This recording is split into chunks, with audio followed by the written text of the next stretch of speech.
আসসালামু আলাইকুম রহমতুল্লাহ বরকাতুহু। তে বন্ধুগণ, আশা করি আল্লাহ পাকের রসিম রহমতে সকলেই সহি সালামত আছেন।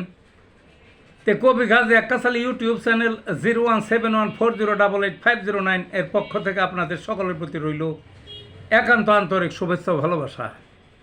তে বন্ধুগণ, এখন আপনাদের সামনে যে বয়ানটা রাখবার চেষ্টা করব, বয়ানটার নাম হলো মানবদেহে খাদ্যের প্রভাব। এই দুনিয়ার সব কিছুর মধ্যে কিন্তু একটা প্রভাব আছে, দুনিয়ার বাইরেও প্রভাব আছে। প্রভাব ছাড়া কিছুই নাই, বুঝলেন না? এই ধরেন চন্দ্রের প্রভাব আছে, সূর্যের প্রভাব আছে। সূর্য চন্দ্রের প্রভাবে দেখবেন যে জোয়ার ভাটা হয়। তারপরে এই অমানিসার প্রভাব আছে, অমানিসার মধ্যে রোগ বেড়ে যায়। তারপরে ওই সাগরের প্রভাব আছে, ওই মরুভূমির প্রভাব আছে, মাটির প্রভাব আছে, শীতের প্রভাব, গরমের প্রভাব। প্রভাব ছাড়া আর কিছু নাই। তে খাদ্য আছে, খাদ্যর প্রভাব কোন জায়গায়? খাদ্য তো মানুষে খায়, মানব দেহে খায়। কাজের খাদ্যের প্রভাব হলো মানব দেহে, বুঝলেন না? তে মানব দেহে কীরকম প্রভাব এ তো সবাই বুঝেন, কিন্তু তারপরও ছোটোবেলায় বোঝা যায় না। ছোটোবেলায় মানে অল্প বয়সে মানুষের দেহে থাকে খুব বেশি এনার্জি, বা ওই রোগ প্রতিরোধক ক্ষমতা খুব বেশি থাকে। প্রভাব অনুভব করে না। বয়স যখন বাড়তে থাকে তখন প্রভাব বুঝতে পারে। এখন প্রভাবটা কিভাবে একটু খেয়াল করেন। এই যে যেমন আছে, ওই গরুর মাংস আছে। এই গরুর মাংস ভালো জিনিস, ডেইলি খান। আমি কিছু কিছু লোক দেখেছি এই কর্মজীবনে, ওই তারা গোস্ত এত স্বাদ লাগে, বিশেষ করে ওই গরুর গোস্তটা বলতেছি আর কি। গরুর গোস্ত একবার 5-10 কেজি কিনা, আর গল্পও করতো যে খুব খাই, যখন ইচ্ছা তখনই চাপাই চাপাই খায়, খুব ভালো লাগে। সবটা খাইয়ে দেখেন। একটা লোক এরকম খাইতো, দেখা গেল কিছুদিন পর শুনি হার্ট ফাউন্ডেশনে। কেন? ওই মাংসের প্রভাব, অর্থাৎ গরুর গোস্তের প্রভাব।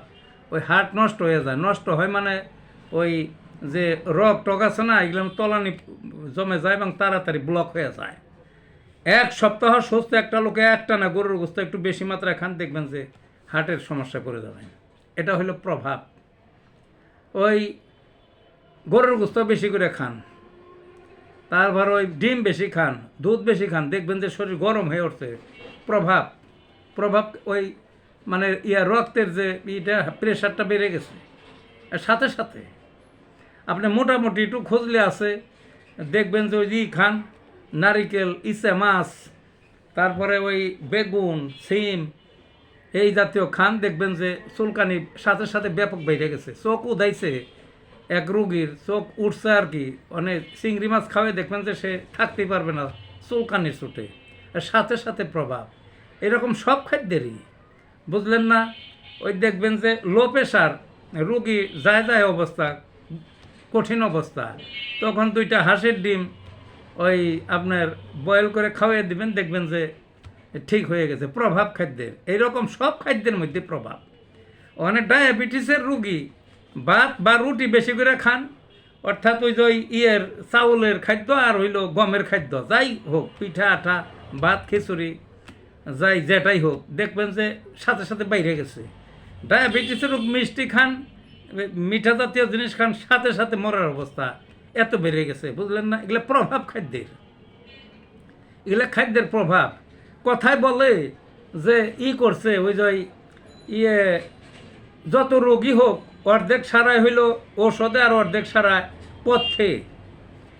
তো এই পথ্য যদি মেনটেন করে খাওয়া যায়, খাদ্য আমরা গ্রহণ করি গেলে তো পথ্য। এখন আমরা যখন অসুস্থ হয়ে যাই তখন খাইলে আমরা বলি পথ্য, আর এমনি বলি খাদ্য। আসলে তা না, সবই পথ্য। তো জীবনে যদি মেনটেন করে চলা যায় খাদ্য সব সময়, তাইলে দেখবেন আর এই জটিল রোগে ধরার সম্ভাবনা নাই, আর শরীর বিপর্যস্ত হওয়ার সম্ভাবনা নাই। যেমন আপনার ওই ডায়াবেটিসে ওই হতে সহায়তা করে, এই যে ওই যে মিষ্টি জাতীয় জিনিস, মিঠা জাতীয় জিনিস ডায়াবেটিসে হতে সহায়তা করে।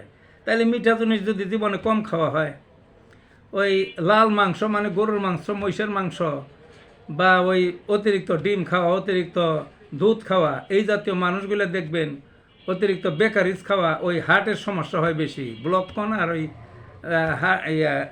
শরীরের যে রোগাদি আছে না, এগুলো তলানি পড়ে এইগুলা। তাইলে এইগুলা কম যদি খাওয়া যায় তাইলে পথ্যের কাজ হয়ে গেল।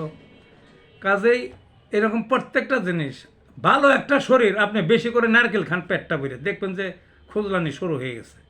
চিংড়ি মাছ বেশি করে খান পেট ভরে খান দেখবেন যে খুজলানি শুরু হয়ে গেছে। তো সেই জন্যে প্রত্যেকটা খানাই আপনারা খান পথ্যের মতো, অর্থাৎ অতিরিক্ত কোনো কিছু না খাইবেন, সবই কম কম কম কম খাইবেন। আর জীবনে ভাত এবং রুটি মানে ওই গমের খাদ্য যেটা বললাম আর চাউলের খাদ্য কম কম খাইবেন, সব কিছু মিশিয়ে মুশিয়ে খাইবেন। এইটাই পথ্য, বুঝলেন না? তাতে দেখবেন যে জীবনে রোগও কম হবে আর ওই ঔষধও বেশি খাইতে হবে না জীবনে। কাজে মানব দেহে খাদ্যের প্রভাব মানে ওই খাদ্যটা যদি পরিমিত এবং বুঝে সুঝে খাওয়া যায় তাহলে রোগ হওয়ার সম্ভাবনাও খুবই কম, হইলেও খুব সামান্য রোগ এবং সহজেই শরীরটাকে মেনটেন করতে পারবেন। তে বন্ধুগণ, ভালো থাকুন।